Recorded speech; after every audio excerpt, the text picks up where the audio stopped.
அழகா பிசாசு ஒண்ணு பண்ணான். இந்த கடைசி காலத்துல உள்ள சபைகள்ல அவன் ஃபர்ஸ்ட் கை வச்சது, பாடுறியா நல்லா பாடு, மியூசிக் போடுறியா நல்லா மியூசிக் போடு, ஆராதனை 1.5 மணி நேரம் செலுத்து, ஒன்னும் பிரச்சனை இல்ல, அது வான்னு போட்டா. அப்புறம் அனௌன்ஸ்மெண்ட் 1/2 மணி நேரம் கொடு, வார்த்தை 20 மினிட்ஸ், வார்த்தை 15 நிமிஷம்.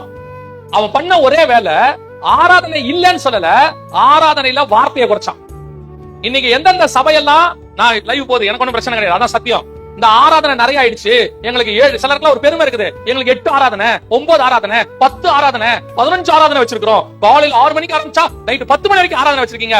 நீ 65 ஆராதனை வச்சுக்கோ, வந்த ஜனங்களை சுத்திகரிக்காம வெளியே அனுப்பினா உன் ஆராதனை விருதா. நீங்க ஒரு லாண்டரி கடையில துணியை போடுறீங்க, கொடுத்தா மாதிரியே அழுக்கா துணி வந்தா போட்டதுக்கு என்ன பிரயோஜனம்? ஒரு அயன் கடையில துணி கொடுக்குறீங்க, அதே சுருக்கத்தோட வந்தா அவன்கிட்ட கொடுத்ததுக்கு என்ன பிரயோஜனம்? ஒரு விசுவாசி சபைக்குள்ள வந்துட்டு சுத்திகரிக்கப்படாம வெளியே போனா அந்த விசுவாசி சபைக்குள்ள வந்ததுக்கு என்ன பிரயோஜனம்? வேஸ்ட். அதே தான் இன்னைக்கு சபை செஞ்சுக்கிட்டு இருக்கு.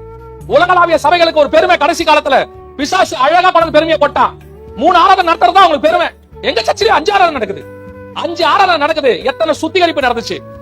எவ்வளவு பேரு சர்ச்சுக்கு வந்தாங்கன்றது முக்கியம் கிடையாது, எவ்வளவு பேரு சபையில இருந்து பரலோகத்துக்கு வந்தாங்கன்றதுதான் முக்கியம்.